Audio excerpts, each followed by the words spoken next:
Often on the clock with Jon, Nez, and Pete. We're going to play a little game at the top of the show. Some blind items with COACHSPEAK quotes. Let's see how on top of it we are, if we can identify which players are being discussed with these quotes, and then maybe decipher whether it's interesting or actionable or something we should discard. And then we will hop in a Best Ball Mania draft. We've been doing a lot of the side contests, a lot of the different formats. Let's get back to our roost, a little BBM action. I'm Pete, off and on the clock. Let's go.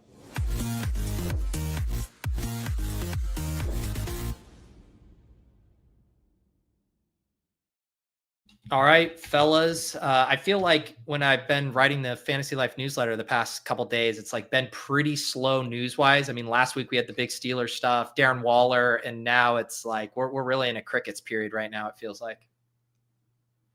Yeah. That's why this game is going to be so much fun. You know, we get to rehash some of the stuff and double count it and, you know, maybe overreact a little bit. So I'm excited. Jon, how are you doing? We're all fresh off of multiple 4th of July festivities. Yeah, doing well.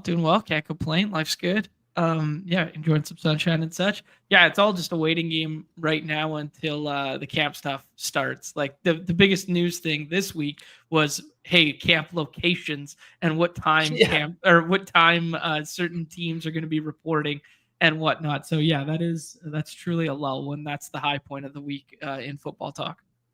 Seriously. Yeah. But it's also, we are blessed as usual with the lobby having so many things to draft right now. It's like I was having fun over the weekend. It'd be like I was doing my dachshunds. I only got in a couple chihuahuas because I'm still, in eliminator mode. So whenever I can get one of those filled, I hop in there. But man, it's like I feel like you got to keep your head on a swivel because there's just so much I want to draft right now. I actually did a bit of an experiment. It didn't work out as well as I wanted to, but I did auto the $4 and the Chihuahua. The Chihuahua, yes, thank you. Yeah. The Chihuahua and the Dachshund. Did some ranks. I put like 150 players in ranks, basically trying to go zero RB. Yeah, and then had some like major RB targets at the back there. The reason it didn't work out as well as I wanted to is it's a lot of like decent QB1 and like Anthony Richardson on like all of these teams. So didn't quite get the QB2 set up as well as I wanted to. But yeah, I mean, I like the idea of like, okay, I like these zero RB targets. Let me just like rank like Brashard Smith way too high. Taj Brooks way too high, and just get like a bunch of these guys just in case they happen to go off. It's kind of a fun idea, dude. Yeah, I was gonna $100. I don't know. Yeah. What other did you monitor at all? Did you do batches and adjust at all, or what other kind of tweaking did you do? Yeah, I batched in like 10, and 5. I did 10, went to bed, woke up, and I was like, oh, let's see how those turned out. And I'm like, okay, I think I need to maybe put some more QBs higher in the ranks. So I tried to get a second QB there, and it didn't quite work out when I did the next 10. And then after that, I did 5, and I was like, all right, let me just make sure I don't end up with like 100% Anthony Richardson in the Chihuahua, just because that wasn't the point of the exercise. But I thought it was kind of fun. If I find like a decent team, I'll maybe I'll share one with you guys. Yo, structurally, how'd it come out, dude? Like, did you come out with like some stacks and stuff? Did you come out with positional caps and stuff? A couple times with some stacks. I went like basically like I think I tried to stop it at 2 tight ends, but it was like 6 wide receivers and 8 running backs were my positional allocations for running back and wide receiver. Like I stopped at 6 wide receiver no matter what. Gotcha. Okay. Yeah, it's one thing. I only got to a couple Chihuahuas, but from my experience, and I believe I saw some other people referencing this in one of the Discord channels, that the quarterbacks were going at like more of a premium in the Chihuahuas for some reason.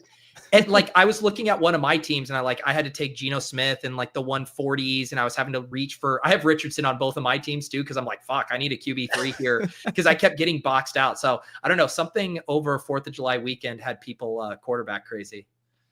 It's also probably the demographic of drafters, right? Like, a little boozed up on the long weekend, sitting by the grill there, and I just got to get my quarterback right now, kind of deal. Speaking of drafter demographic, right now, man, I think the biggest example of drafter demographic is Bijan flipping Saquon right now in ADP. Yeah. I'm the Bijan guy, man. I don't know that I can take Bijan over Saquon on UnderdogFantasy.com after what we just saw last year. I mean, it's half point PPR website, man. Those receptions are not gonna, I don't think, carry the boats as much as they need to. Like that, this seems a bridge too far. I think there's a couple things there. There's the normie brain of like Madden cover curse 420 plus touches last year coming into this year. And then there's the gal brain best ball bro guys who are like Falcons go burr, fastest tempo up pace team on the planet right now. Right. So I think both of them are arriving at the same conclusion 2 different ways. I don't necessarily agree with it, but I'm just saying, I think that's how it's happening. Yeah. I'm with Nez. It strikes me as a little weird. I think because Bijan has, I think it's safe to say he has a higher floor than Barkley. Where if you just say, hey, if these long touchdowns regress, but I think it's kind of crazy to think that he has a higher ceiling than him. It just, I mean, we just saw how it played out. And I've been a little disappointed by Bijan's like big play ability so far, like what you get from Gibbs, what you get from Barkley of just like anytime they touch the ball, they can rip off a 60-yard run. And so if you're not getting that, it does feel a little con to me to me to take Bijan over Barkley. Which is kind of weird to say because I don't think we would have ever said that last year. No, we'd be like, weren't. oh, Bijan's the huge house call swing guy, right? I was passing on Saquon sometimes twice, sometimes 3 times in a draft. the takes taste different after a little crow was eaten. My point is, I think that can flip. Sorry, that's my point. I think that can flip as once normies get back in. I think normies gonna be like, what the fuck are we doing? Like, give me Saquon Barkley. Yeah, I think you're right, and it is like quintessential, July drafting, right? It's like I got Barkley at pick 6 on Best Ball Breakfast yesterday, where it's just like people coming in slamming wide receivers. Like no one wants to pay last year's price. I was listening to ADP Chasing this morning, and I loved what Jacob said about Bowers. He was talking about how Bowers is almost being punished by his own success, where it's like people feel like there's no meat on the bone for him to even do more, even though he just like had a generational rookie year, quarterback upgrades. But it's like, it's easier to wish cast a jump on a player who underperformed. You can say like, whoa, what if Rome like is a 2nd round receiver? I almost feel like it's similar with Barkley, where it's like, we just had like the peak pinnacle season and it's almost impossible for him to replicate that. It does, but it's like you could have 80%, 85% of what he did last year, and he still would be a smash, at 1, 2, 1, 3. But in our heads, it's like, I don't want to buy the fucking top. I want to chase someone else who's going to have that, 2,000-yard season or whatever. It's because so many of us would rather be right than win. Like we'd rather be right on like that next emergence guy of like, yo, I got 30% Jalen Waddle and he went 2 rounds. He outperformed by 2 rounds. Like, I don't even fucking care if I won any money this year. Like, I got it right. Yeah. What any other, before we play a little game here, any other kind of trends in lobbies and stuff that is that's interesting to you guys with what you've been drafting? The only thing that I was thinking about there when you were talking about the Bowers thing is how funny it is to juxtapose that to last year with Marvin Harrison, to think we weren't buying the top. And now we've seen the top from a guy and we don't want to spend it again. Maybe because he's a tight end, I guess. I don't know. But if he was a wide receiver, would we be taking him at the 1-2 turn every single time, right? Like, just interesting to think through the dynamics of how we view Bowers this year versus how we viewed Marvin Harrison last year. Yeah. Only other thing that I've seen is like people are buying this Najee Harris rumor. Like, he's falling like quite a bit. Yeah, so for people, tell people, Nez, because I saw this in Discords. I made a joke about it on the Soulcast. Like, I have not seen anything remotely substantiated, but it is being passed around. There's a lot of word of mouth. I mean, it came from one of our very own members, JBB, was the first I've heard of it. So that's why I was like, oh shit, if JBB, this is the first I've heard of it, and now other people are talking about it. What they are saying is that Najee Harris was impacted in the face with a firework. And they're saying that he lost. They went as far as to get specific and say that he lost an orbital, that he lost an eye. Now, mind you, this is not even alleged. This is straight up a rumor. It's not even alleged, like, officially. It's just a rumor. But like, he's falling in drafts by like a round because of this. That's wild, man. I didn't even know this. I had no idea until Pete said it on the Swolecast in the thing. But we got JGFC just beat me to the joke in the chat there that he's Galbrain Anthony Davis, because Anthony Davis just came out with that eye injury like half an hour ago as well, that he was playing with a detached retina this year. Ouch. So yeah, man. I don't know. I that's crazy if it's true. Maybe we're all just we're all scarred from the JPP days back in the day. Like we've like, oh, yo, this has happened to a guy who was really good before. There also is like, it'd be a fascinating psychology study if you do it. A player that everyone doesn't tend to like in Najee, and then a player everybody likes. Like, let's do Drake May and Najee Harris each had a fireworks incident. And it's like Najee gets punished like a round and a half in draft. And everyone's like, Drake May as a Pirate still probably fine. Like I'll just let it rip. Everybody's gonna run more. Yo, Drake May looks explosive. There you go. Oh my god. All right, so we're gonna play a little game here. Each of us kind of poked around for some coach speak nuggets, and we've made them blind items. Basically removing the actual player's name, and we thought it'd be fun to see if we could stump each other, and also figure out if we could actually decipher who some of these are here. So I'm gonna go to our group chat and pull some of these. John, this was yours here. I'm going to pull it up on screen. Why don't you read it, and then Nez and I will try to take some guesses. Okay, cool. Do you guys want any? Oh, I'm not. Never mind. No precursors here.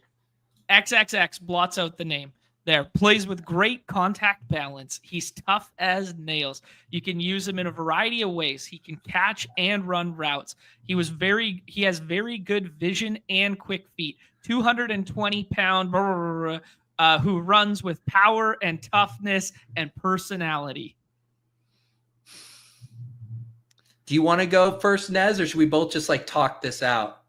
Yeah, let's collab on this. So I think that this is like one of two players. I think John like went straight for the brand and either chose Najee Harris or Cam Skattebo here. But like, is Najee 220 or is he Najee's bigger than 220, right? Yeah, I mean, we both agree this has to be a running back. Saying can catch and run routes, very good vision. The vision is hilarious right after the firework rumor. But John didn't even know about the firework when he pulled this. What do you think? I like the Najee guess a lot.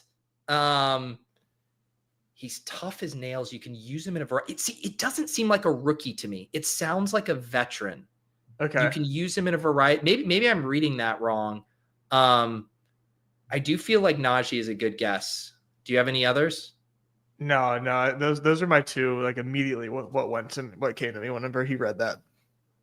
What do you think, John? It is Cam Skattebo. Oh, it's Skattebo rookie. Wow. That was Brian Dable talking about Skattebo there. Yeah, I don't know. I was just thinking there's kind of a theme to my stuff, so maybe I won't give it away yet. But I was thinking through like some potential, camp scenarios that I'm excited to see, who's getting the hot hand, who's getting the lead. Guys, I'm excited to see it in the preseason kind of thing. And just going back through the archives of the Coach Speak Index stuff. Also very fitting that we're doing this prior to us going on the show with him tomorrow. That's kind of a fun crossover there. But Brian Dable said that about Cam Skattebo. Just in that intermittent window between post-draft and start of OTA stuff. Very good. All right, so we John gets a point for stumping us. Nez, here's your first one. Why don't you read this for us here? All right. Yeah. So every day you see him shine in different ways. It's so cool to see him attack a zone and attack leverage different ways on his releases. You can coach off that stuff. He makes plays every day. Who is this about, guys? So sounds like a slot wide receiver, right, John? I was about to say, I feel like I've read this one, and I think it's Christian Kirk. Like, I think it's like a veteran ass dude who like the team's not overhyping because they've seen it before, but they're like building off of it. I liked that your mind went straight to slot wide receiver. Yeah, and my guess was going to be like a Demario Douglas type guy here, kind of veteran, attack leverage different ways on his release. Although I don't think anyone ever heard talk about Demario Douglas's releases. So it does make me wonder if it's like someone a little more explosive in sudden. I'm gonna actually have an off the wall guess. This feels to me like almost Brian Thomas, where he's talking about someone else who's added another level to their game, who is already like a baller. I'm going to say Brian Thomas. There's one word in here that's throwing me for a loop now. Attack leverage. Leverage is throwing me for a loop now, that it makes me think it's a guy with size, not a guy like Christian Kirk. But I'm going to stick with the original Christian Kirk there. All right, guys. So this comes from Dave Canales, head coach of the Panthers, talking about Hunter Renfrow. What? So our first inclination of a slot wide receiver was right. He's attacking leverage. Dude, you were spot on. Wow. Bro. There's like multiple quotes about Hunter Renfrow from Dave Canales this offseason. That is crazy. I'm just saying. Sorry. I was just going to say, like, I'm going to be haunted by that quote anytime I click Jalen Coker. Like, at the end of a draft, I would be like, fuck. You'll hear him say these things about the Coke man. Was Hunter Renfrow a complete, like, DNP last year? Like, it was, like, coach's decision, DNP, nobody wanted him kind of deal? Like, he wasn't on a practice squad or anything, was he? No, I don't know if he was, like, seeking out, like, a team. I think he kind of had, like, an off year. Is like my understanding, and now he like came back and he's been like training and he's ready to go and he's playing. It said it was injury related. I just looked this up. Ulcerative colitis. Yes, that's right. Yeah, like I don't know if I pronounced that right. Yeah, so he stepped away after being released, and he had a stretch through 7 straight days of 103-degree fevers. He was wondering if he'd never play anymore. I felt so bad those 2 years, and I felt like I let my teammates down. And so, yeah, now he's back. So, yeah, injury related there. Dude, I did not know that. That's crazy. I love that one. I'm glad you guys enjoyed that. That was the deepest of deep dives. That was good. Okay, I got one for you guys here. I did not post this one in our group chat, so this will be a surprise here. So X is a fierce competitor. That's what I love about him. When the lights are bright, you know exactly what you're going to get. If you tell him you need 1 yard or 4 yards or whatever it is, he's going to find a way to put his shoulder down and move the pile and get that done for you. So obviously a little positional hint there, but who do you guys think this is? Fierce competitors. What I love about him when the lights are. John, what do you got here? I'm not sure yet. I'm trying to think of like a guy who's kind of like a bigger back nails guy who it's like he's just gonna keep grinding for you no matter what. It feels more veteran than rookie though. Yeah, because like he's played under bright lights. If you need 1 or 4. Whatever it is. So like you're not asking a whole lot. You're just asking for 1 or 4 in a scrum here. Yeah. I kind of thought like Dobbins for some reason, but what do you think? No, that's a kind of a pretty good guess. Like, there'd be new quotes about him just joining the team, like that sort of thing. Fits the veteran thing. I was gonna go same angle with a veteran one, and because of the word competitor, Pete Carroll loves to throw that one out. I'm going Raheem Mostert as a backup Vegas running back here, who's like, he's just impressed seeing him for the first time as a guy who's been around. So Purple Yosh got it in the chat. It is DeAndre Swift. Whoa. Which I thought was a bit of a red herring, because that is just like not how any of us think about DeAndre Swift. Like, knowing what you're going to get, you tell him 1 yard or 4 yards and he's going to get it. So there you go. When has he ever played when the lights are bright? He's never played in a bright lights game in his life. Yeah, which I think part of this exercise, we all love Greg over at the COACHSPEAK, but when you go through so many of these, you do start to realize how much fluff and how much of gassing up, just blind gassing up of these guys you're going to get. Mm-hmm. Okay, here we go. This one is back to one of John's. This one cuts off a little bit here, John, so you can finish this. But someone who's in the gym early. Yeah, I like this one. So I took some creative liberties here, and I took the first part prior to the ... is the OC talking about him, and then the second part is the coach talking about him. Okay. So he's out there at 4:30 in the morning, putting in extra time that no one asks him to put in. I've seen him grow from rookie mini camp on, and then ... This is the next one. I've seen a lot of growth from blank. You see poise, the fundamental stuff, what we're asking with footwork, timing, and reads. He's earning his feeling of confidence heading into the summer. There was also another really bullish one after this that I'll save. I think I know this one. I could be way off, but do you know this one, Nez? It sounds familiar. It's totally a rookie quarterback. Totally a rookie quarterback. Who do you think it is? Well, I heard the nugget about Cam Ward getting into the facility really early, so that definitely triangulates kind of my guess as well. Yeah, that's sort of where I was at. This is a little bit more scroll the F down than that. Wow. It's Jalen Milroe. And, oh, that's right. Good pull. I knew that. You threw us off. I knew I heard this before.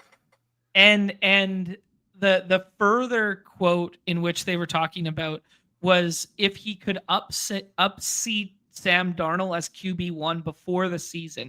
And they said, no, you guys are crazy. That's a crazy question. It's not going to happen. He's our starting quarterback, but we love this kid so much. He's doing a tremendous job. So it was kind of like this double, things are looking really great. They're thinking about him in the future, but no, Sam Darnold's still the guy. Wow. All right. So who the rookie quarterbacks, Tyler Shuck's on watch, right? Because all these other guys are getting to the facility at 4:30 a.m. No, because I listened. Shuck's still doing his hair. Man, that flow's got to be. It takes at least an hour in the morning. It's so good. All right, Nez, this is your second one here. The one in the chat was long, so you can read as much as you want. Okay. But yeah, here you go.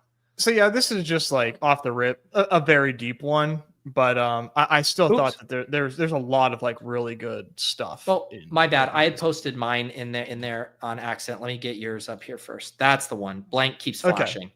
Yeah. One last thing on the. Sorry, I just wanted to say one last thing on the Milroe thing that I forgot. That there's like a little note that I made. Is they've been mixing him in with the first team and the first team reps. That's why they'll just blindly throw him in. That's why I thought it was interesting. Anyways. Yeah. My bad. All right. Yeah, they're doing that with Dart too. I've seen so to like keep him on his toes. Nice. But yes, this quote here, like I said, it's a deep dive, but there's like, I mean, this is like the coach speak of all coach speak. So this guy keeps flashing, keeps showing up, and they're big plays. They're chunk plays. Sometimes you have to kick rookies. We'll just go ahead and state that because this is tough. We'll kick rookies out of the building, and he's the poster guy for that. That kind of drive is showing up on the field, and we love it. All the contested catches, all the catches on the boundary, the assortment of routes, the catches in the middle of the field, and the catch radius. He's shown up and been what we thought, was a real competitor, a real football player, and that's what we're getting. Thrilled. He was a wide receiver that got moved to tight end. I'll give you that. And I can see that this guy is a willing blocker. We're going to help him. We're seeing that he can do everything and that we're hoping that he can do in the receiving game. Pretty excited about him. Wow. So rookie tight end who converted from wide receiver. Man, I mean, Fannin was basically used as a glorified wide receiver. Arroyo was a big time pass catcher. Could we get I don't know who converted. Yet? My mind went to Arroyo, but I don't know who's converted. Yeah. Ferguson would be another one. Gadsden, Aronde, those are like the rookie tight ends that are in play here. I don't think Nez is sick enough to go to like Gunnar Helm level here. I'll say Terrence Ferguson. Let's roll with it. John? I'm with Pete. Let's roll with it. Yeah, so we are we're talking about Aronde Gadsden here.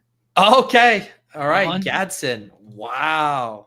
Yeah, this was the rookie from the Chargers, who there's a lot of ambiguity in the tight end room for the Chargers. I mean, we all know Disley, we know Conklin by name, but I mean, I haven't seen a single piece of bullish coach speak about anybody in the NFL like I've seen about Aronde Gadsden in these quotes. And I mean, I know Harbaugh just fucking loves his guys. Mm-hmm. This is crazy, man. This is a lot. Yeah, that is a good one. All right, here's my second one for you guys. Blank was really more of an injury thing that he fought through last year. He's been here. He's worked his tail off. He's one competitive dude. I think he's had some good days out here. And then the rest of the coach, it's been fun to kind of see him get that confidence back. Who is this about? Okay, trying to think of somebody, clearly a veteran who's been with the team multiple years here, Nez, and injured last year. This is a very light clue. I'll just say this quote came from the GM. Really more than injury thing that he fought through last year. I got one, but I think I know this. Okay, I maybe it's not long enough. I was gonna say Devin Singletary, that's like a guy that like the GM liked. They brought him in. Then now they call him Motor. He's competitive, and he was battling stuff last year. I think I know this, but I can't think of it off the top of my head. I know I've read this before. Let's go with Singletary, but I think this is like a second year player, I think. So some people in the chat, very directionally accurate. It's not Keon Coleman, although Brandon Beane did have quotes about him bouncing back from injury. It's Dalton Kincaid is who he was talking about here, kind of chalking up his poor performance to the injury. He also said he's added strength and bulk. He's stronger. You can see the confidence in the knee and the body out there, even from 3 or 4 weeks ago. So some bullish Dalton Kincaid health coach speak there. I mean, I'm maybe not watching enough Liam because surely he's read that out loud 15 times or something. You would think. Let's do one more round of these. Okay. Let's get one up here. John, do you have a preference on it looks like you have 2 more. You want another veteran player or has been terrific from day one? Okay. Another veteran player. Let's do that one because I thought it was kind of a fun scroll the F down idea. The other one was that we're not going to do was about Omarion Hampton complimenting Najee Harris. So you guys were directionally accurate on your first guess there. Okay, another veteran player that has had success in this league. We've gone against him, so I know what type of player he is, having been in the division with him, so know his skill set. But another veteran player. I understand that there are things that happened in the past, but I'm really focused on today and the future for blank. Wow, so we got a free agent who changed teams and went to the same division. Or the same division, or no? Having been in the division with him. We've gone against him. I know what type of player he is.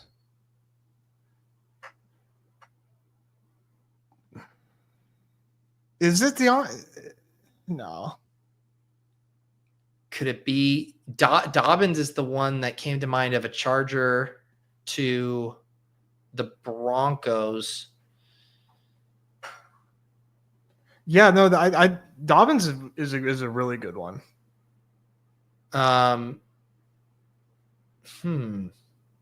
G's saying Metcalf in the chat, same division. It would have to be whoever gave this quote was also moved, Yeah. Could it be an okie doke? Oh, the chat also, someone mentioning Diggs. We've gone against him, so I know what type of player he is, having been in the division with him. I don't want you guys to get derailed. It is a head coach who has not moved, and he's speaking about someone that's opposed them in the division. Here's the thing. John said scroll down, though, so I don't even think it's Diggs or Dobbins. Like, that's not scroll down. I think this is deep for John. Dude, this is bothering me. So I know it's a good player. No, it's a veteran. Is it? No. I was gonna say, it wouldn't be DeAndre Hopkins. Man, who's someone that's like sub 200? Like Nick Westbrook? No, because that was a different division. Can we get a position? It has to be a wide. Is it a wide receiver? It's a wide receiver. Okay. I don't know why that's where my head went to. Oh, there's a good guess in the chat. I see now. Deontay. Final answer? Yeah. Yeah. Deontay Johnson. Wow. Yeah. Dude. We've all just forgot that, like, obviously the quarterback situation isn't sussed out yet, but like we all just forgot because of how that season ended that we were playing him every damn week in those daily contests last year for Carolina for the first 8 weeks, right? Like back to back to back. 100. Dude, he had a great week with Andy Dalton. Like just last year, he had a great week with Andy Dalton. As recent as last year. Well, that one was tricky too because I was still thinking of him as a Texan, you know, in my head, because that was who he last played for, and you had to go back to him being on 8 different teams before. Oh my God, is crazy. All right, that was a good one. All right, Nez, here is your last one here. This one, right? He's always had the same role. Yes. Okay. So he's always had the same role. He's a big time matchup problem. He's able to move the chains on third down. He's primarily used in the pass game for us. He grew a little bit in the run game department last year. He's become more of a complete blank. That's his position, more of a complete position. I feel good about the connection that grew between quarterback and this player at the end of last year. He's super talented. That's always going to be the thing that gives you hope on this guy. The opportunities will present themselves again for him. I've got a lot of belief in him. Sounds like third down pass catching running back, right, Pete? It is a pass catcher. I'm going to just steer you off that. Because I was going to say, I feel good about the connection that grew between the QB and him. He's always had the same role. He's able to move the chains on third down, primarily been used in the pass game for us. So I think that has to be a tight end, right? If they're making the qualifier, that the alternative would be inline blocking, right? Nice. So he grew a little bit in the run game department. He's become more of a complete tight end. I feel good about that connection. Okay, I got it. I think it's one of two guys. I think it's Theo Johnson or JT Sanders. Those are great guesses. Yeah, man, I remember there was some bullish ass Theo Johnson COACHSPEAK last year. Remember he was having him watch Gronk film? Yeah, that's a good guess. Let's go with Theo. So just like a nugget, man, I am like 60% or 60 drafts in on Superflex that I've completed. I have 40% Theo Johnson. This isn't Theo Johnson. This is spicy. Kyle Pitts. Kyle Pitts. Wow. It was there all along. Wow. Dude. That's incredible. I don't know. He's back. That ruined my day. That is good. I mean, at least it's not like he needs to work more. He needs to figure out how to stay on the field. It's just like the connection was there. He's a matchup problem. We know he's an asset. He's ADP 150 on Underdog. I cut off that quote. But what Zach Robinson talking about his Underdog ADP? He's like, it's criminal. Totally undervalued by the market. Yeah. How far away do you think we are from a reporter asking a coach about a player's ADP? Dude, I honestly, like if Underdog could be like the hub for to get credentials, and like they have a beat reporter in-house at like every single venue, like I don't think it's far at all. I don't think it's far-fetched at all. Do you know the way because coaches would have like no frame of reference whatsoever, but what you'd have to do is just do a player for player comparison. Like you'd have to say, you say to Zach Robinson, it's like, who should go higher in a draft? Kyle Pitts or Dallas Goedert, or like ask him like a head to head and then see which one he says. Yeah. Okay. Here's a last one from me here. I don't know why anyone would be surprised by this player's ability. You talk about a guy that's a home run threat, a guy that's got incredible ability to hurt you running and catching the ball out of the backfield here. And then it cut off, and let me pull up the rest of the quote here. He's the right type of guy. He fits into what we're trying to build as a culture from a work ethic standpoint.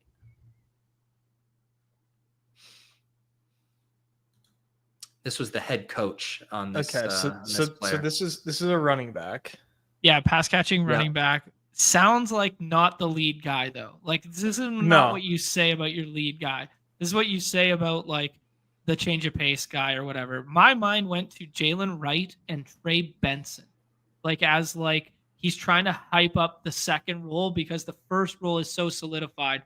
But we know this other guy can be like change of pace, home run threat, but also can catch the ball a little bit.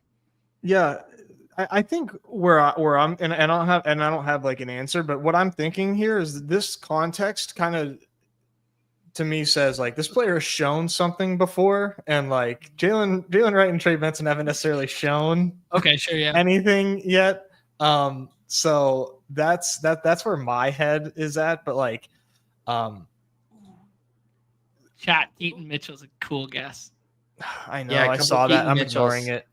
Yeah. I will say this. Somebody in the chat has gotten it right. They've gotten it right already? Yeah, someone in the chat got it. Oh, no. I'm not going to look now. This is a very funny guess, Jerry talking about Zeke at dinner. Nice. Very well done. I'm tainted. I've seen too many names pop up, so I'll just end up guessing one of those. All right.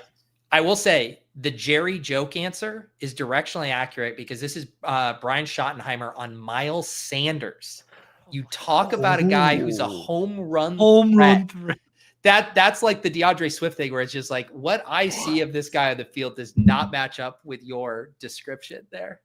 Dude, that's wild. I mean, I lived through the Schottenheimer experience with the let Russ cook era here or whatever. I'm not sure he knows what a home run threat is. Like based on that. It's hilarious. Pretty classic behavior there from Schottenheimer. So yeah, I think a valuable exercise to just take a little bit of pause when we read these Coach Speak things. And shout out, I don't know where you guys got them. I was in the Coach Speak Index Discord, so I appreciate it. Same. Likewise. Yep. Yes. But just for fun here. Yeah. What do you think the longest rush Miles Sanders had last season was? He had 55 carries for 205 yards last season. What was the longest carry he had? I'd be shocked if he ripped one off more than 20. I'll say like 16 yards.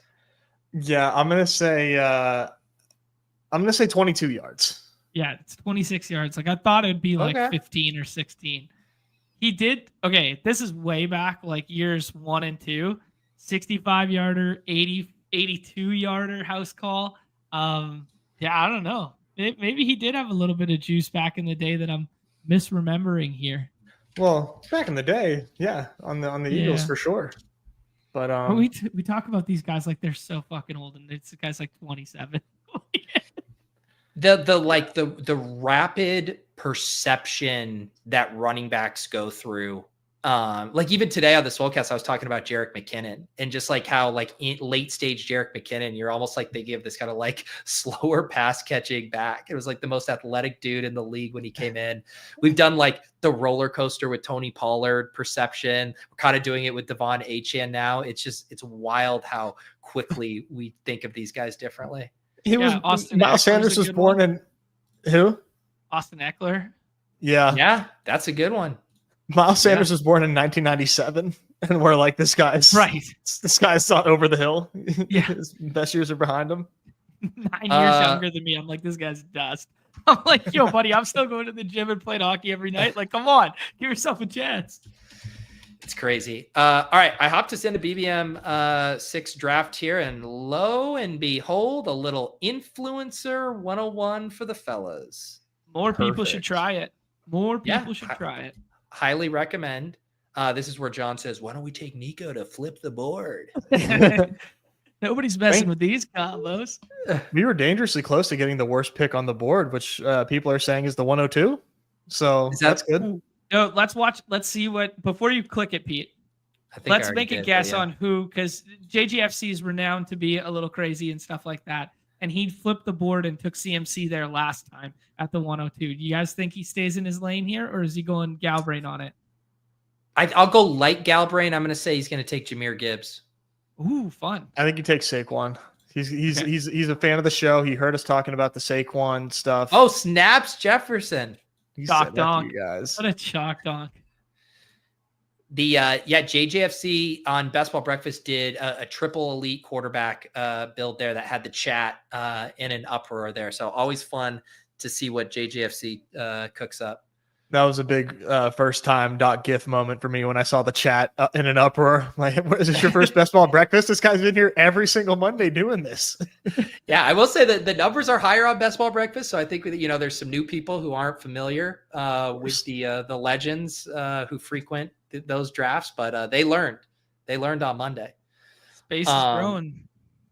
Yeah, we got got in here, obviously JGFC. When I joined, there was only one spot left. So I don't know if people were anticipating, but I do see some non-badges in here as well, which sometimes is unusual for us on Off It on the Clock. Yeah, these 30-second ones are much softer as far as like badges goes. Yeah. Start Jamar Chase here. I will say, I don't know if you guys have noticed it in your drafts, the defenders of the Joe Burrow back to T. Higgins and Jamar Chase drafters in round 6, they've essentially waved the white flag. I think in like 90% of my drafts now, Joe Burrow is a 6th round pick. Yeah. Oh wow, that's how it should awesome. be. Yeah, have you not noticed that? I haven't been like, so, I've been in like, I just been like in my auto egg chihuahuas. Yeah. I've been in my Superflex slow draft. So like, I have like no point of reference right now. I just did like my first BBM in weeks this morning. But yeah, I didn't know. I'm glad that this is starting to happen if I ever get another 101, but we'll see here. I don't trust these guys though in the middle. Like somebody's going to time out on Joe Burrow. Yeah. I'm completely, I mean, obviously if you like load it up, I think the best way to do it, honestly, if you're playing that angle is like take Marv or Trey McBride and then just either say, I'm going to get Joe Burrow in round 6, or I'm going to target Kyler in rounds 8 or 9, I think is kind of like my preferred way to play it, and then not, capitulate, just knowing now that so many teams are getting the Burrow 6-7. Yeah. I mean, wow, Tyreek Hill, pick 17 now. Life comes at you fast. These are a couple fun starts on the right-hand side of the board here. I was just about to ask if there's a more fun start than Neighbors HN, like in terms of like ceiling combos on the right-hand side of the board. Is there a more fun start than that? Like Nico and Derrick Henry, that's Nez's favorite start right there. But yeah, like, I do that a lot. Yeah. Yeah. Outside of like ADP fallers that kind of give you combos that aren't as popular, I think like the Neighbors, Brian Thomas is like just getting the year 2 guys that just balled out last year, who could be like the Chase Jefferson 1-2 combo in the following year is pretty fun. Yeah. I don't have a lot of Neighbors just because I keep taking Nico, and I don't know. I don't want to be caught with my pants down without Neighbors, especially whenever I think Dart is a pretty fun pick too when you have the luxury pick in drafts. But as of right now, man, I am like, I have no Neighbors. JSN goes at pick 22. Adams goes at pick 23. I'll pound the table for JT and then let you guys can literally say anything you want. Just click them both. I mean, JT and Bucky. Yeah, I would just be like, you get 221 ADPs at the corner here. Yeah. Rashee Rice was falling earlier in the year. What do you think? I don't want to do T.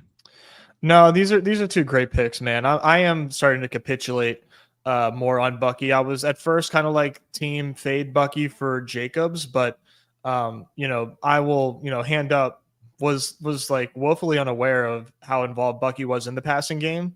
Which, obviously like is a huge boost to overall success there. And the offense I think is going to be so sick. I've come around on Bucky, and this is a 6 start. This room's getting wild. This is fun. This is fun.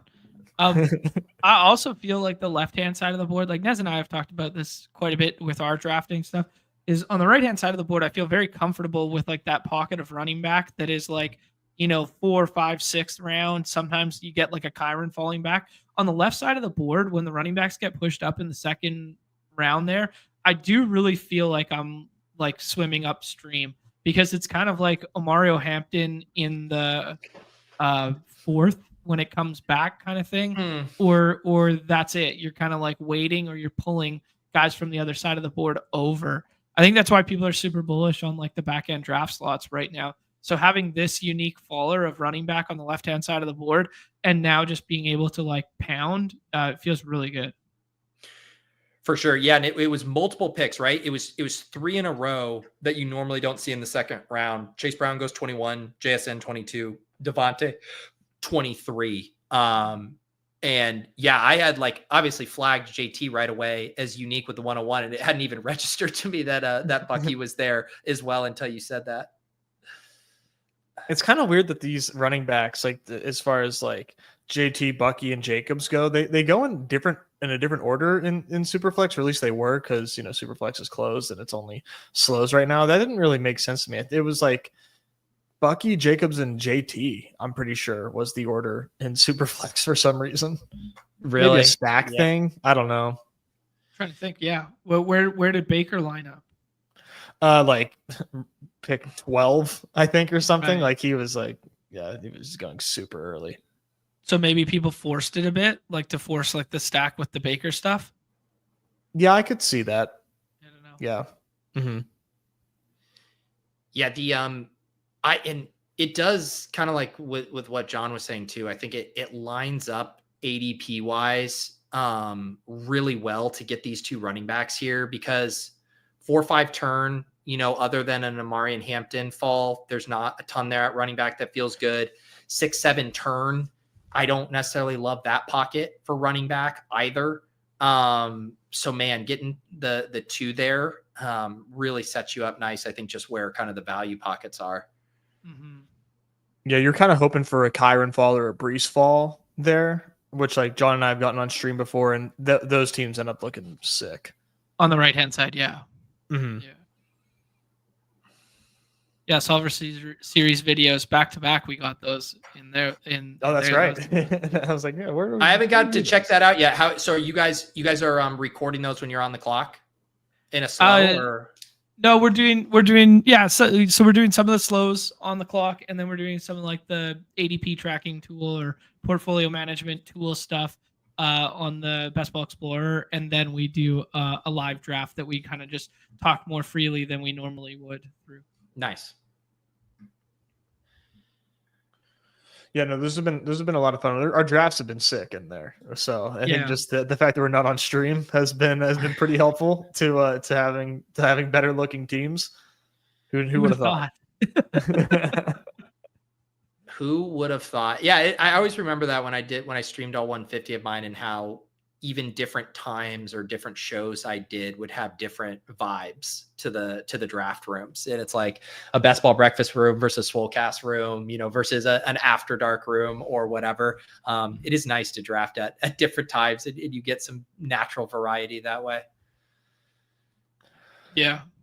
We're like quite a few picks away, but I did just want to say, I said this with John without you on the show, Pete, but since you and I, maybe more so you, tied to your brand, we're like kind of anti Jack Besh in a large way. I think now that he's fallen 3 rounds, I think I'm willing to click his name now. I just wanted to put that on record in case anybody tries to yell at me when they see me take Jack Besh.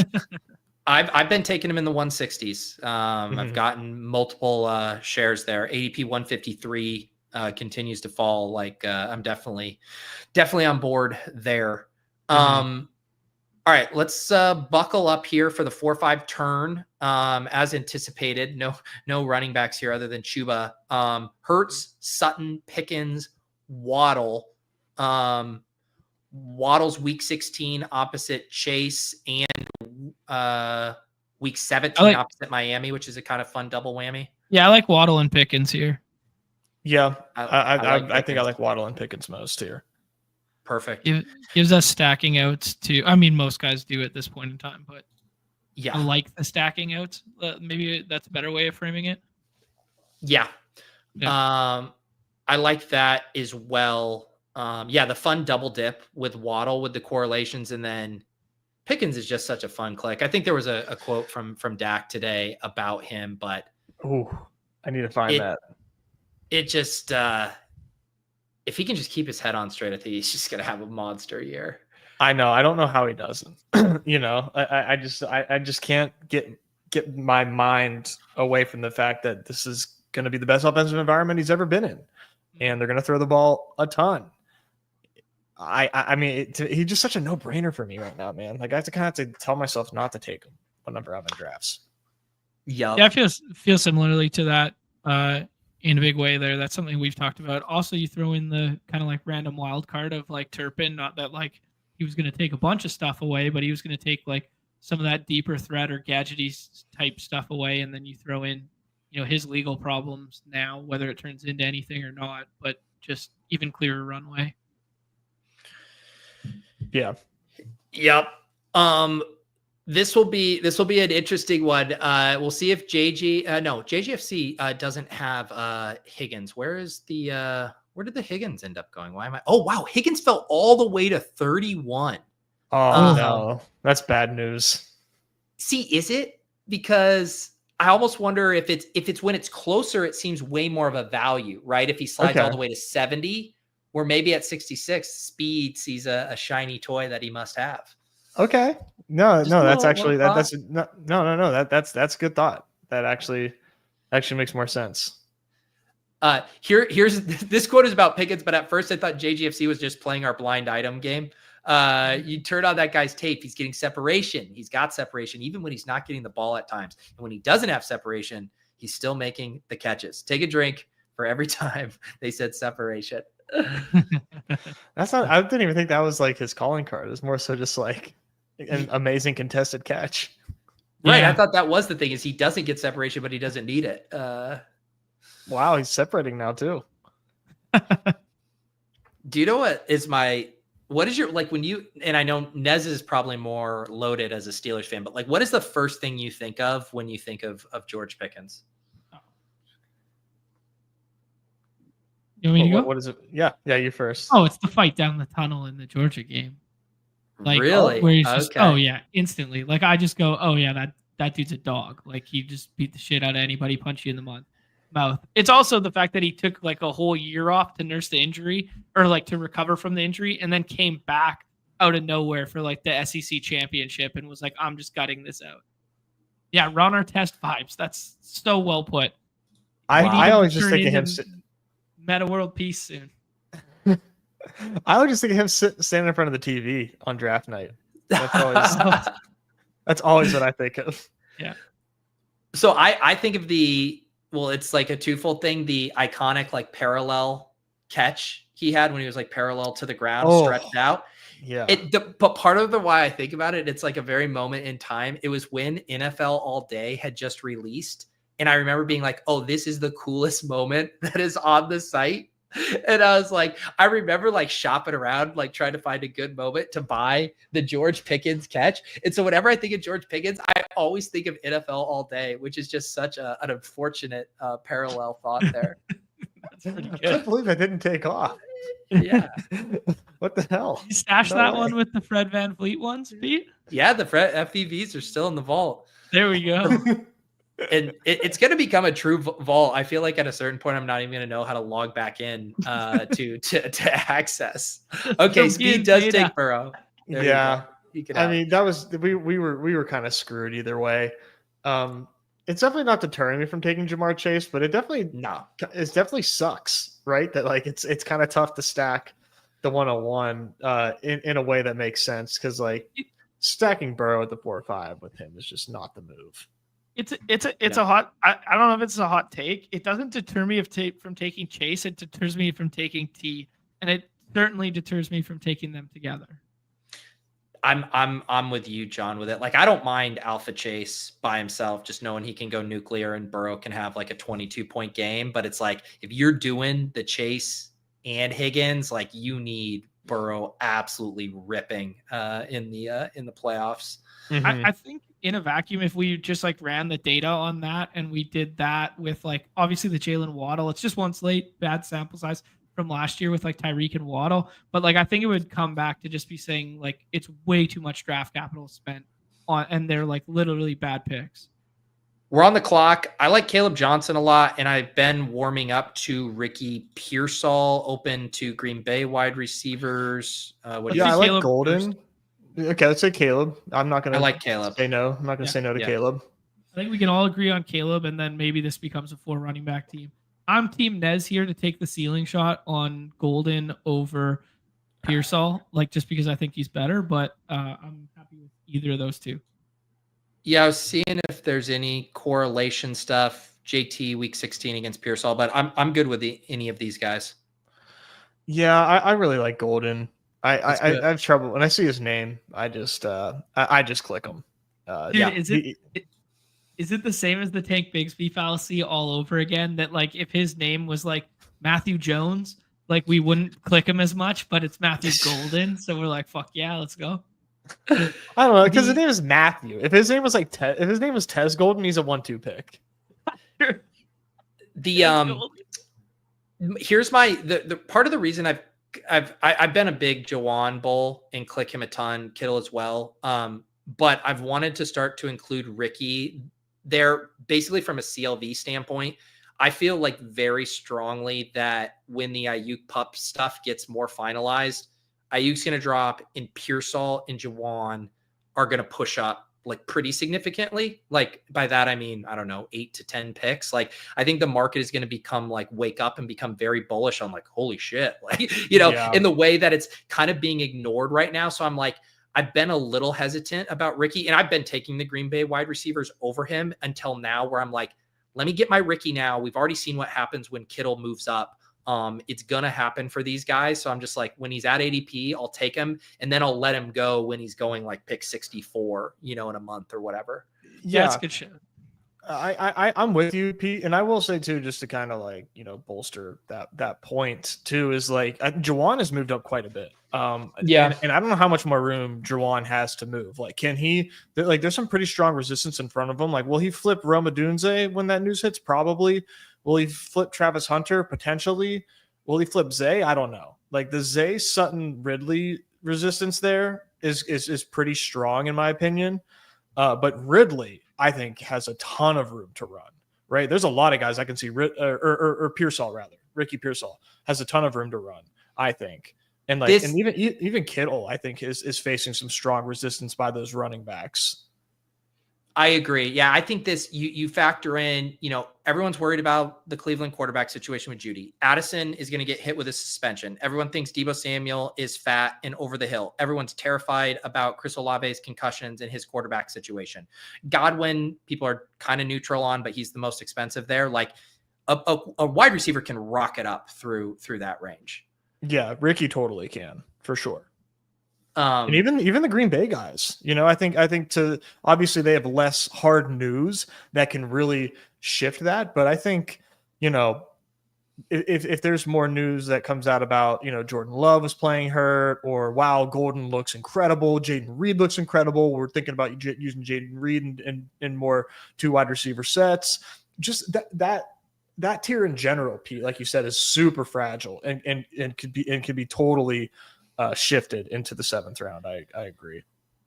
And look, we will not say out loud what Nick commented on stream. So audio listeners, you're going to have to tune into the stream at the 58-minute mark to see this comment, because we are going to pass the challenge of talking about Ricky Pearsall without relying on this crutch of a talking point. We did it, guys. We did it.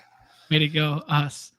I think it's a fun question right below that too. Like, who you guys just think scores straight up more? Like, I've been gravitating in recent memory taking Golden over Reed. I don't know if I'm easy sheet pilled like our community tends to be here, but like, Matt Harmon had some, decently bullish things to say on like Jaden Reed and his ability to run routes and how they're kind of like using him wrong. We think of him as like, kind of Debo-esque gadgety, and last year on Off and On the Clock, we played that rushing stuff for him so frequently, right? Because of how he was used. But like, I don't know. What if he can just like win and be that? I mean, maybe not a traditional X, but like, what if he can just be that WR1? Like, is it crazy that we're just crowning Golden that guy already? I think my thought too is like, I actually don't think they're super negatively correlated, right? Like, I think there's room. Like, to me, it's more about like that philosophical shift with the offense. You mentioned the splits with Jordan Love injured and not. They just completely rely on Jacobs. Let's make these picks, and then we can talk more about the Green Bay wide receivers here. We have the Ricky challenge right in front of us, who I don't take. The Ricky, I don't take Brian Robinson. Brian Robinson. Can you scroll like past this group of players unless you want to take somebody there, John? I like Kupp. I think Kupp's an end of a tier. Like, I'm totally fine taking Kupp as a 5th wide receiver. Yeah, that's fine. I'm fine with that. I mean, B-Rob is Oppo. George Pickens, week 17. But I'm also, if we think about our quarterback outs, we could use like a high upside quarterback out. If you guys want to do like a Fields or a Bo Nix, that could be an option, or we just grab a running back. I'd do Baker with Bucky and then tack on Cade Otton and do it across from Jalen Waddle. Okay. I haven't done any Baker with Bucky. I don't mind playing that angle. McMillan, I think, in play as well. Yeah, no, I'm into that. I think with a guy like Baker too, with all the weapons around him, it obviously, like, taking quarterback without a premier pass catcher, it doesn't have a good feeling tied to it. But the fact that there are so many pass catchers there with Baker, like, it could be, a spread out type of thing, for him. At the end of the day, like, he's putting up points, like he's scoring points for us. He's going to be a good pick. And we talked about that in season with like battle royale stuff, and how Baker counterintuitively in like when Nerdy Tenor was running his sims, was one of those quarterbacks that would actually pop up as being optimal unstacked. And it starts to warp your brain. You're like, wait, the pocket passer who has these great wide receivers, why wouldn't you stack them? But it's because it's so spread out that if you have, 3 guys scoring, 15 points a game, and none of them are ever going off for 30 plus or whatever, the stacking dynamic, at least on a weekly basis. I'm not saying I'm passing on Baker, Godwin and Evans stacks in season long because of that, but it is I think a good nudge of like, you can play these guys with maybe unconventional stacks, like we're cooking up here, where we're just saying, hey, they crush again, and we're going to have some Bucky weeks, and we're going to have some Baker weeks. Yeah, 100%. Like, I know we just made the pick, so we're obviously like kind of coping our way around like why it's okay to take Baker without his pass catchers, but like I believe that, I think that the offense is going to be sick. Yeah. So here's the team so far for our audio listeners. Baker Mayfield at quarterback, JT, Bucky Irving, Caleb, wide receivers, Jamar Chase, Jalen Waddle, George Pickens, Matthew Golden, Cooper Kupp. The other thing about it too is it's also probably like a little hard to pull it off, just because getting Bucky at the turn and getting, Baker at the turn generally isn't going to be something that happens there. Mm-hmm. And I was thinking about too what was in my head. I couldn't remember like where like Pat said this, but like it was just on your Best Ball Breakfast where he was kind of talking through the sims and what their sims kind of like say when you're drafting sometimes. And it's, the chip meme, like just take the best players. Got it. Like, if this guy's going to score more points and provide the most value to your team, sometimes you just take the guy that's going to score the most points. Like I heard that and I instantly equated it to just like the IQ meme that we all reference, right? And in the middle is like, run 10,000 simulations, do this, and it's like score the most points over here. But I have had a lot of fun doing the sim stuff. Like we showcased it on our show. What was that, on Thursday, Nez? Yeah, Thursday last week. And that was our first time using the Sidekick Sims on the show. And it's very interesting because it does kind of put you into, because it can't think for you, right? So it pigeonholes you into some like tough spots, but you still come out ahead with some nice roster constructions in just randomly trusting it too, right? So yeah, it's pretty cool. Yeah, let's dig into this just a little bit more for Gillis here. Hopefully I'm saying that right. What's the difference between taking a QB with a running back for correlation compared to quarterback with wide receiver? I know quarterback wide receiver is good, but how good is quarterback running back? and this gets into the age-old, on a play-by-play and a game-level basis, the correlation is going to be much stronger with the quarterback and wide receiver, right? And it makes intuitive sense. When they throw, those points are directly correlated, happening on the same play. With the running back, there is the element of that. Like, Bucky's going to catch some balls. Like, Bucky can take a screen pass to the house. So, like, you're not completely not getting the single game correlation there. But the phrase the best ball bros like to toss around with the QB running back is on a season-long basis in this ping-ponging effect, where if the offense crushes, and the Eagles were a really good example of this last year. There were weeks Jalen Hurts was the QB1 and Barkley was a little more mid, and there was weeks Barkley went nuts and Hurts was a little more mid. But you were still capturing the overall production on one of the best offenses in football. So I think there's an extent that you can do this here with these guys where you think, hey, Baker has a week 15, throws 5 touchdown passes to 4 different guys. Bucky kind of chills. You get that Baker team through, and then you have Bucky go off. So we talk about that a little bit more. We should probably think about one other quarterback here if we want to do Love, because Dak got sniped. Yeah. Yeah, I really wanted Dak on this team, but Love's a good consolation prize. Me too. Now that Njoku a lot. Go ahead, John. What are we? I was going to say the same thing as you, Nez, that I do view Njoku as like kind of a bit of a tier, unless you want to go with 3. Is Kraft here? We still might go. Kraft is here. Do you want to double that? I haven't been getting a lot of Kraft. Yeah, let's take Kraft. I'm with you. I like Njoku a lot. I have an embarrassing confession that I'm almost like one Brown in every draft. Whether it's Judy. That's your truth serum. I think Judy, Njoku, or Sampson. I mean, Tillman, I don't go out of my way to get, but of those 3, I've been really liking those guys. But yeah, I think on this team, getting that double with Love makes sense. Yeah. Yep. Yeah. I think totally. I think my dream there, like that I was mentally planning, if you guys were going to be on board or not, would have been Dak, Njoku, and then get Ferg after. And then you have Cade Otton as kind of a luxury if you put the 3rd tight end on the roster. But that's a good consolation prize. And it's probably way sharper to do the Jordan Love Kraft thing than just blindly taking Njoku there. Yeah, and it's funny when you take Pickens, because it almost ends up being it's really funny with say if you get Addison here, you get Pickens, you run into the same Burrow quarterback dynamic as you do with Dak and McCarthy, where it's like the Jefferson drafter isn't letting McCarthy slip, the Dak drafter isn't letting him slip, so you do get boxed out of those stacks from the one hole. Yeah, absolutely. And like where I take Baker, like I have just like reached, right? So like you see like after Baker, but like after Baker it goes like Dak and just all those guys that were just on the board. I have no problem taking Dak over those guys because I think that he can outscore them this year. Like I think that is just a pretty flat tier that has like an arbitrary ranking in my opinion. And one of the like I'm fading Fields and Knicks, I think the most out of that tier between like Baker and Jordan Love. Like that is such like a tier to me.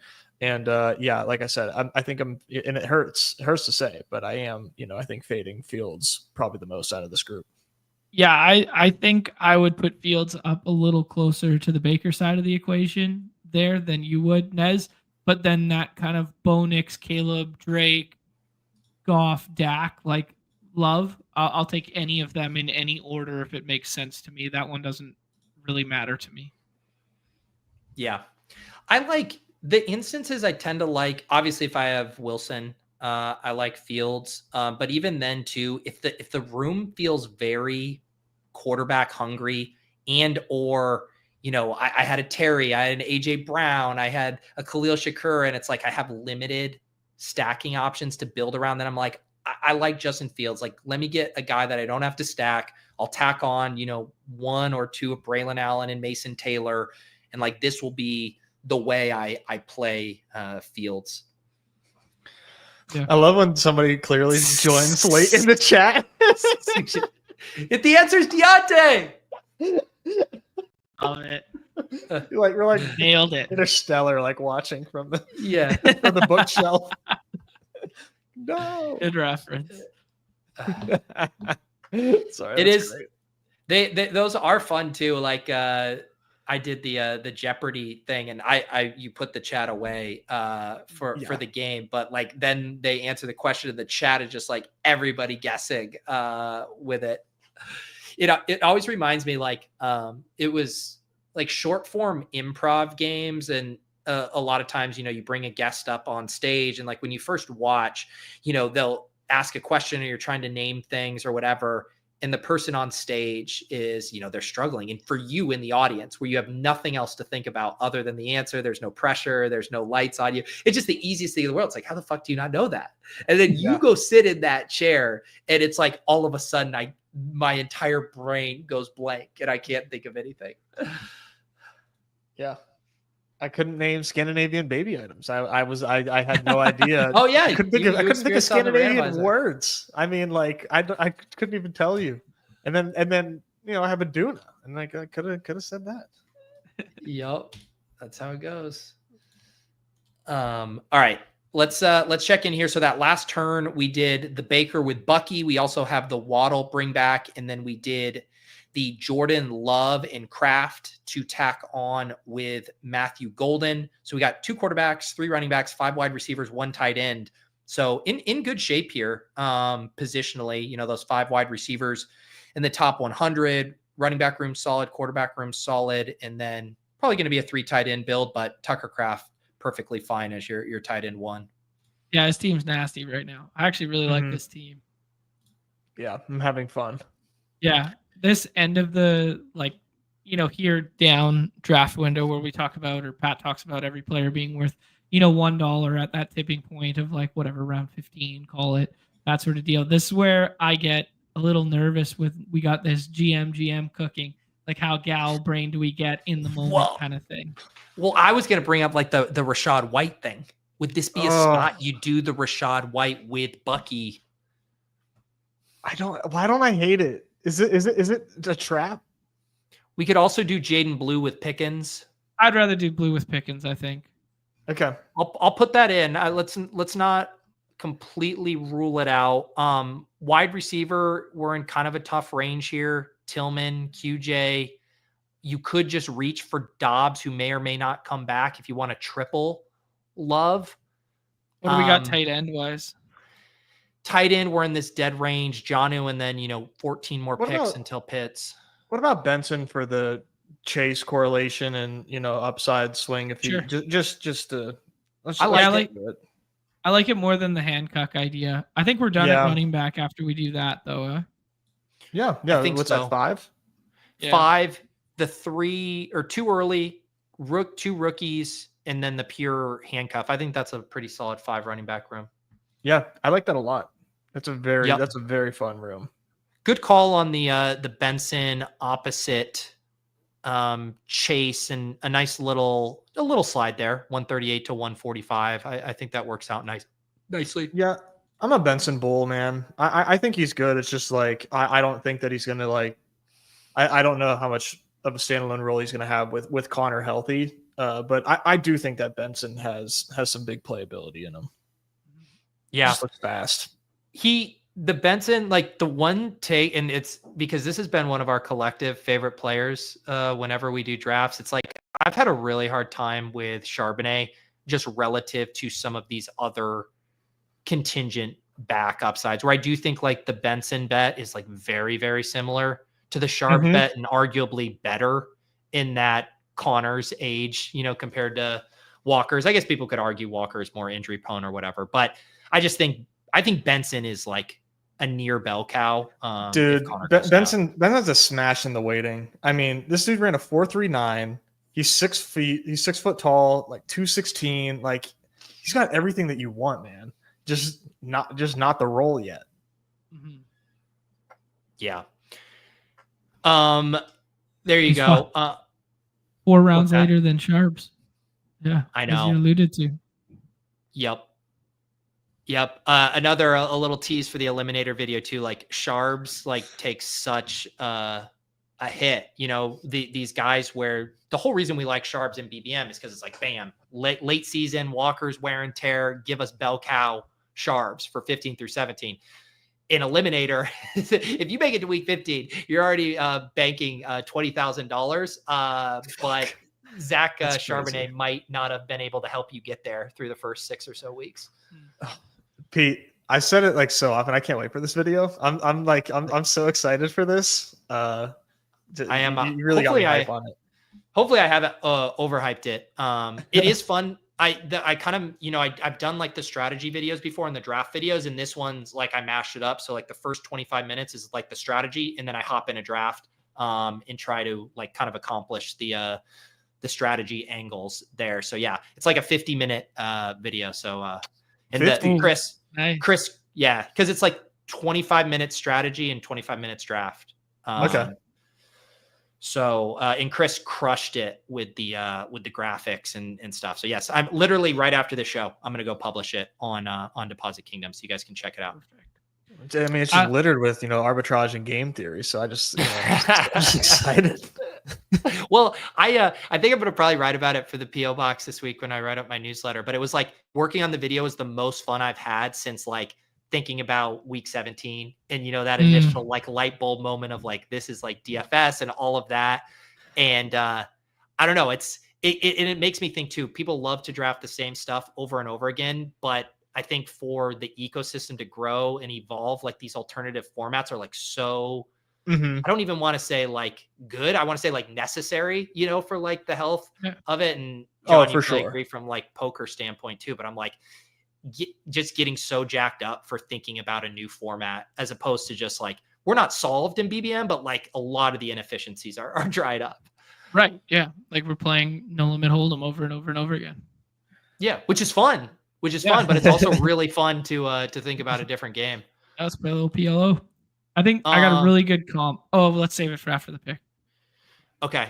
Yes. Let's see here. So we got a 2-5-5-1 going here. I think we should do Jalen McMillan for sure. Yes. I'm open to whatever else though.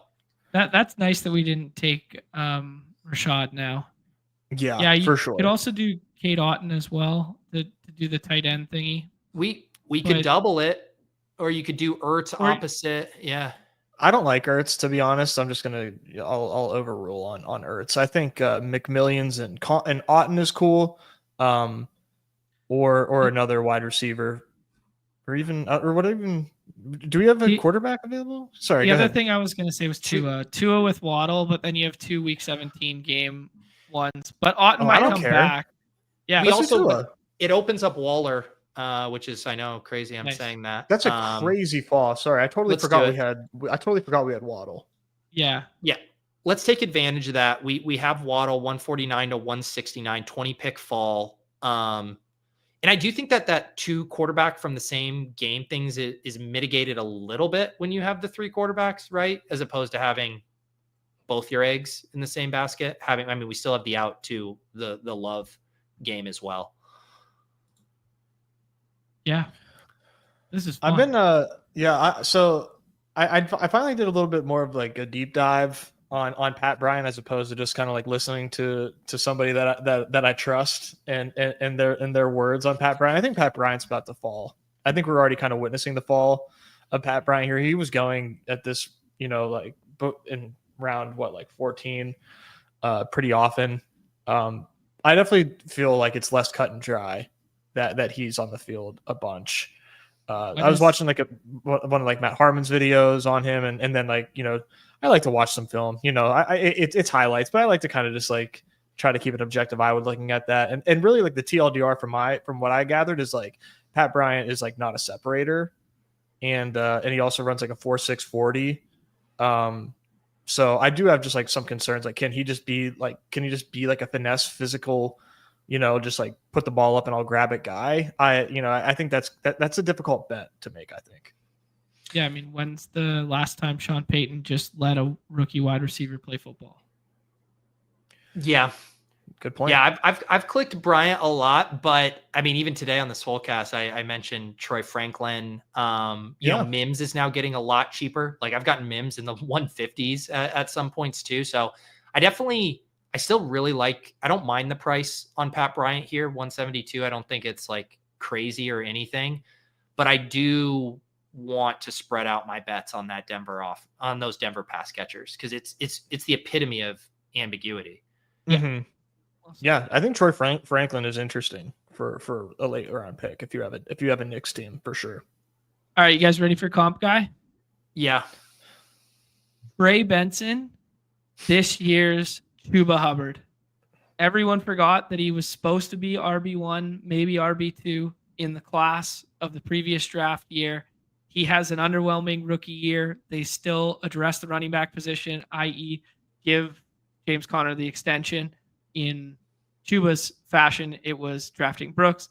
And then they're both, 6'1", 220, and they're both, third and fourth round guys who then merge into a bell cow role who can also catch passes. I guess the comp of needing the injury, right? As opposed, because that's the one thing where heading into the season, because James Conner is just such a dog, and is not going to ever go away lightly. How about this? Now, correct me if I'm wrong here, but I'm asking for some help here. And this is super ambitious. Also, didn't David Johnson wasn't he kind of blocked by by a running back whenever he was on the Cardinals in his second year? But we knew that David Johnson could fucking play, but he had a back in front of him. Is he just simply David Johnson, who was one of the best running backs for a moment in time? I mean, David Johnson. Did Johnson break out as a rookie though? Did he come on halfway through the season? I think it was year 2, or was it year 2? half of year 2, and then all of year 3 or something.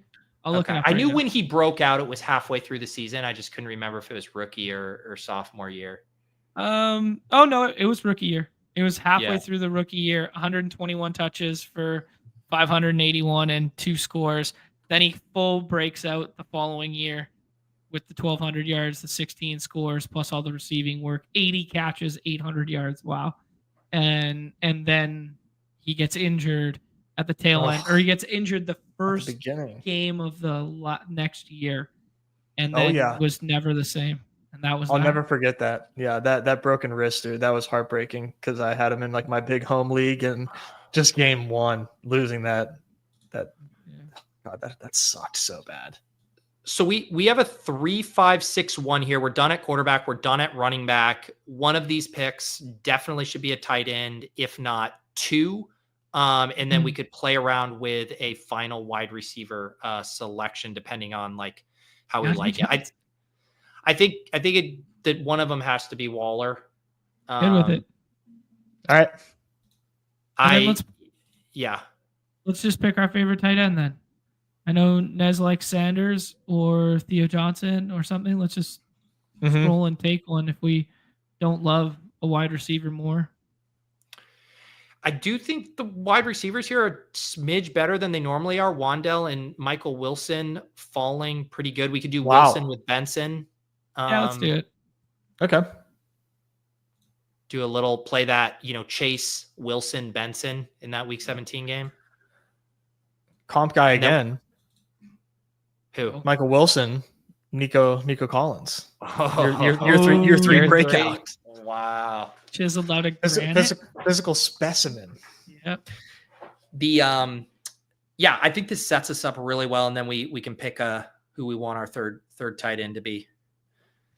Probably a rookie or an upside kind of crack, I would say, with Kraft and Waller. Yeah, Theo. He makes it back quite a bit, man, and I'm surprised. Or a Rondé Gadsden, who I don't know if you heard some of the coach speak on. Who they're saying might be the best player to ever put on pads. To ever grace our presence. Guys naming dudes. So, Nez, the size for David Johnson and the pass catching ability was spot on, 6'1", 224. That. And draft capital, 3rd round, 86th overall there. Guys naming dudes at the bar, David Johnson's nickname. What?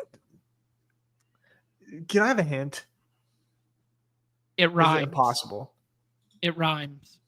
2 words and they rhyme. I completely forgot about it. Same era as like Doug Martin being like the muscle hamster. Muscle hamster. Yeah, like that. I'm not I a can't loss. remember. The Humble Rumble. Wow. It's an awful nickname, but it's hilarious. That's Here I comes the Humble Rumble. Humble Rumble. He's so nice. Everybody likes him, and he doesn't talk much about himself, but he'll run you over. That is like back-to-back Muscle Hamster, which is probably one of the greatest nicknames in the history of sports, followed by the Humble Rumble. Yeah. What the hell? That's hilarious. Dude, 2016 David Johnson, 20 touchdowns, 2,000 scrimmage yards. Special. Dude, I what was that game called that I played on stream for everybody that I got addicted to for half an hour, where you had to make the lowest and high scoring team?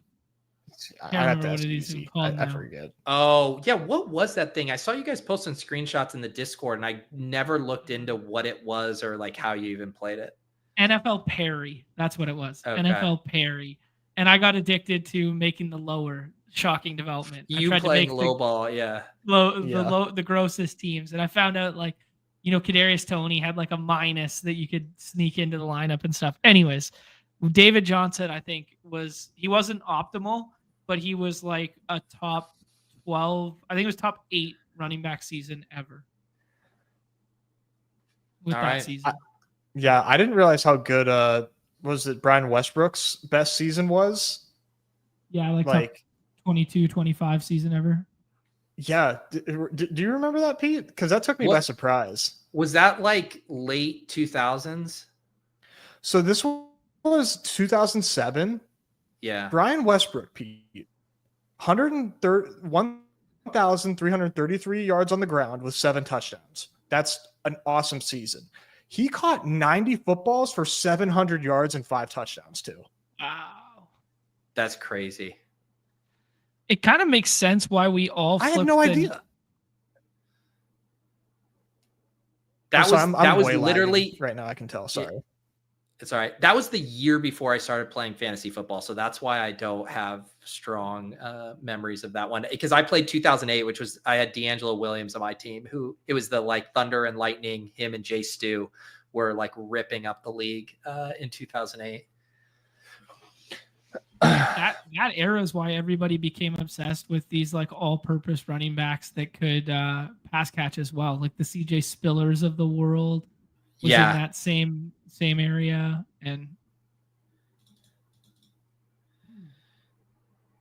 all right, John. Oh, here's Nez back. So we are 3 picks away. We're going to grab a tight end. A lot of stuff has gotten wiped. Juwan Johnson is the safe option. I'm kind of inclined with one of the rookies, Ferguson, Arroyo, Fannin. What are you guys thinking? I think Arroyo is interesting. Ferg is interesting too, but they on one side of the mouth, they talk about Ferg being great. And on the other side, they're like, he's like the heir apparent and like not about to usurp Tyler Higbee. The Fannin does, we have the same bye week issues with all 3. Fannin plays Caleb Johnson in week 17. Arroyo's opposite JT week 15. John, you want to break the tie? I think I'm Fannin. Nez is Arroyo. One Brown on every roster. Okay. All right. You're going to let me keep it. Even though I hadn't been great fit. I've done a little Fannin. The Fannin Bulls are very strong Fannin Bulls. Obviously the guys over at RotoViz, Sean is extremely high on him. So I don't mind kind of blindly tailing some Browns optimism there, which seems crazy to say. Just tight end 3. Just tight end 3. Yeah, I do think with like Waller in Kraft, it definitely made sense to take a crack there. Yeah, that was a fun pick. All right, fellas, we did this is my 63rd Best Ball Mania team, getting an OOTC in here. The classic 3-5-7-3. We get Miami in Tampa Bay. Here's the full squad, and you can give me your thoughts. Baker, Jordan Love, Tua, nice little on Tua there. Jonathan Taylor, Bucky Irving, looks rare. Caleb Johnson, Jaden Blue, Trey Benson, the heir apparent to the humble rumble. Wide receiver Jamar Chase, Jalen Waddle, George Pickens, Matthew Golden, Cooper Kupp, because John needs one, Seahawk in every draft, Jalen McMillan, Michael Wilson, and then 3 tight ends, Tucker Kraft, Darren fucking Waller, and Harold Fannin. Dare I say, a fun team, guys. This is an absolute all the funky positions on the Fucks scale versus the Sox. This is a good team. This might be my favorite BBM team this year. This is a lot of fun, man. I don't do a lot of Jaden Blue, but when I do, I like that he's, insulated by some good running backs around him. The wide receiver room, obviously, when you get Jamar Chase, is fun. The tight ends correlate with a little bit of upside. This team rules, dude. I love getting the we were talking with Gillis in the chat there, was mentioning some of the running back wide receiver pairings as well, like Benson with Wilson, Jaden Blue with Pickens. Like, our team bets are very concentrated here. Miami, Green Bay, Tampa Bay, Dallas, Arizona, along with, some nice week 17 correlation there. Yeah, it's rock solid. That's a good looking team. Ship it. Last thing before on the David Johnson train. He gets zero carries in week 1 that year. There's 2 running backs in front of him on the depth chart. One is a former Giant, I believe, like pretty sure, or became a Giant after. And then the other is a fringe Hall of Famer on his last legs. Who were the 2 players? Chris Johnson. Yep. I know this other running back, and it's gonna drive me crazy. It's tipping my fucking tongue right now. Okay, I lied. It was Houston Texans his very last year. It was not a Giant as his last year. Houston Texans as his last year? Yeah, he played 5 years with Arizona, rookie deal. Then at 28, went to Houston, and that was it. Fuck, he was like number 33 or something. I don't know how to check that. No, 30s. 38. Yes. Yeah, 30. 38, 5'9", 200 pounds with dreads, long dreads. Oh, was it Andre Ellington? Andre Ellington. Okay. Yeah, that's right. There you go. Yep, I remember him. Guys naming dudes. Also, Dude, real quick, before I go off the screen, we got the new look, Underdog, now looking a lot more like the app interface. They're like literally refreshed on me as I went through our team, but looking pretty slick up here. Yeah, nice. Let's see what the lobby looks like, Pete. This interface looks great.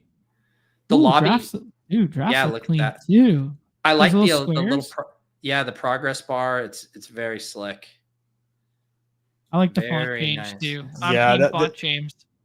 They ran this yesterday, and they had to. Okay, this is what I was looking for. The tiles, the main tiles, like they just were all black, but they added the slight background, which I was like, just do that, and it looks good. So yeah, this looks clean as hell. Big fan. Yep, love it. Shout out Underdog. What do you guys got cooking? Are you running MLB today? Yeah, I'm going to do members only right after this. It started 5 minutes ago, but everybody who's here, you'll be funneled right over there and redirected. So do 9 games MLB, and then tomorrow we're going to try and simulcast, or if not, we'll be on the COACHSPEAK Index channel there. So nothing on our main channel. We're doing 3 hours with him or something, monster show. Wow. Looking forward to that. Anything else for you, Nez? No. Check out Jon on the baseball show. It's a good slate. So Barges and fries, baby. Another pick 'em home last night. Yeah, well, yes, sir. Yes, sir. You guys start DMing me these. Come on. Watch the show. Watch the show, Pete. Watch the show, Pete. Some of us have a life. I can't just be watching the Badge Bros all day. Respect our viewers. Sweet. Yeah, I'm gonna go post that video now. Check that out. Otherwise, tomorrow, Best Ball Bash and Randomizer with Andrew Cooper. Have never done a show with him. Super sharp, award-winning fantasy analyst. We got some fun prompts for him tomorrow. But yeah, thank you guys all for hanging out for Off and On the Clock. I think next week we probably will do an eliminator draft. I want to get your guys' thoughts as we start to get some of these ideas on their feet. And yeah, we'll see you guys next time on Off and On the Clock. Peace.